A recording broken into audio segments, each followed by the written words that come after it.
Hi friends, இன்றைக்கி நம்ம என்ன பார்க்க போகிறோம் அப்படின்னா மிளகு கோழி வறுவல் எல்லாருமே சாப்பிட்ருப்பீங்க. அதே டேஸ்ட்டில் மீன் மேக்கராக செஞ்சு பார்க்க போகிறோம்.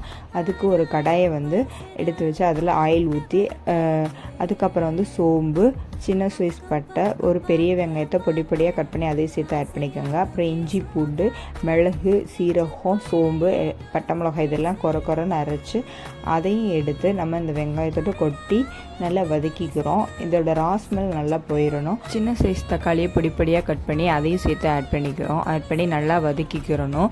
அப்புறம் நல்லா கொதிக்கிற தண்ணியில் ஒரு 10 நிமிஷத்துக்கு மீல் மேக்கரை கொட்டி நல்லா ஊற வச்சு அதை நல்லா புழிஞ்சு எடுத்து அதையும் ஆட் பண்ணிக்கிறோம். ஒரு 3 ஸ்பூன் மிளகுத்தூள், அப்புறம் தேவையான அளவு உப்பு, இது எல்லாத்தையும் போட்டு நல்லா கிண்டிக்கிறணும். அப்புறம் கொஞ்சமாக கொத்தமல்லி, கருவேப்பிலை இதெல்லாம் சேர்த்து இறக்கிட்டோம் அப்படின்னா நம்மளோட மீன் மேக்கர் ரெடி ஆயிரும். இதை ஒரு ரசத்தோடு வச்சு சாப்பிட்டோன்னா இன்னும் டேஸ்ட்டாக இருக்கும்.